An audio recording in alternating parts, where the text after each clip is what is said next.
Kai and First Star are proud to present this report, which provides details about how state and federal policy leaves many foster children without a financial leg to stand on.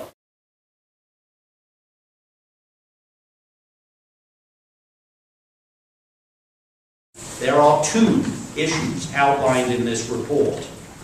The first details how states regularly intercept Social Security, survivor, and disability benefits that foster children are eligible to receive. States believe they are entitled to this money to reimburse themselves for the cost of providing foster care services to these children.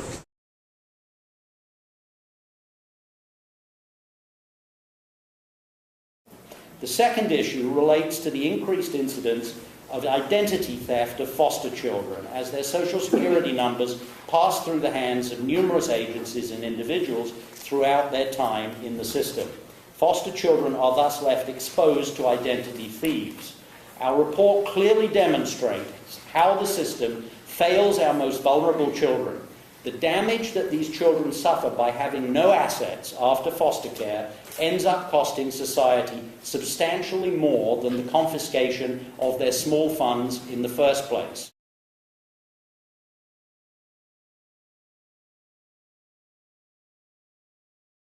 This is an issue that should serve as an eye-opener to everyone, and a real call to action that we need to do more to protect the foster youth that are in our system, that are under our care. I think as a society we have an obligation to do that.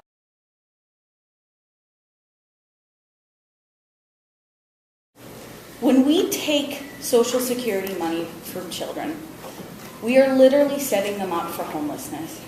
Taking this money is not, it's not like they're going to have to drive a Camry instead of an Audi. This is literally the difference between them being able to have a home, a roof over their head, clothes on their back, food in their bellies, so they can get up and go to school and go to work and be the amazing, young, bright, energetic kids that we want them to be. That's what we're talking about today.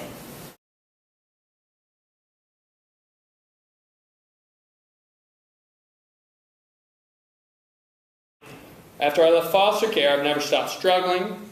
It's been hard to find work that I can do, and I've been living place to place, sometimes with family or friends. I never had any idea that my dad left money for me. The state never told me he left me survivor benefits. I didn't find out until I was already out of foster care. That was in 2006. That money could have changed my life. I could have had it to help learn a trade, learn how to run a business, buy things I needed for my trade. My life would be totally different than it is now, and it would have been really important to me to know that my dad was able to leave me something. That's why I'm trying to get my money back now, to help me get back on track, start making a better life for myself. And I also want to be sure that Maryland and other states stop taking money from other foster children as well.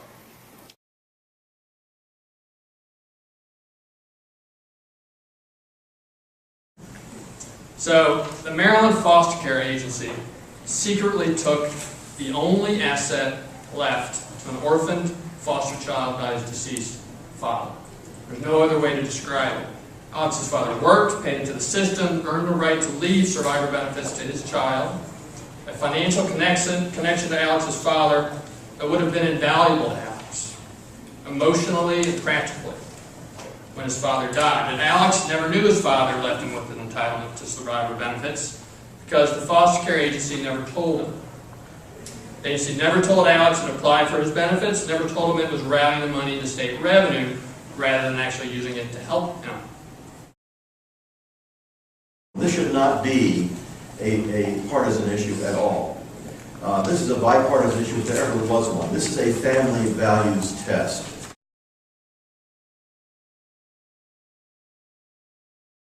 I like to imagine if this were veterans we were talking about. Can you imagine the state applying for benefits for veterans and then taking the money and never informing the veteran? This happens because children are vulnerable and powerless. I was put in foster care when I was 8 years old. I emancipated from the California foster care system when I was 18. My biggest goal in that 10-year span was to get to college, and I made it. I'm in my third year.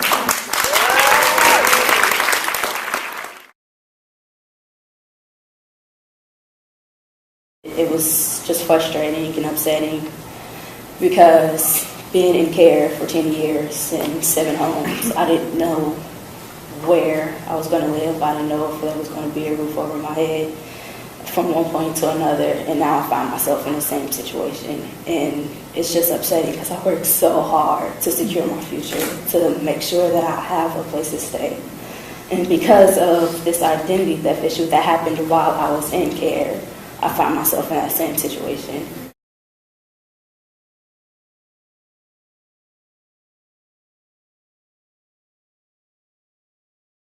Luckily, the bills that we're talking about that I'm going to summarize that help to address these issues are not expensive. In fact, one is completely revenue neutral, and the other requires really just a peanut or two to pay for.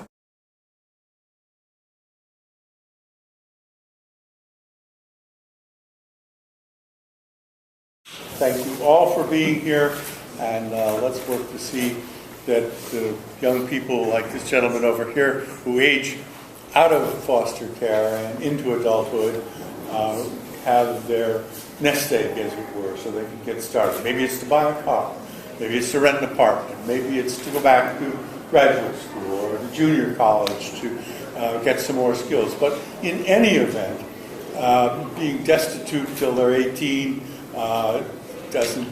it should change, and they should have this nest egg to begin with. Thanks all. Thank you.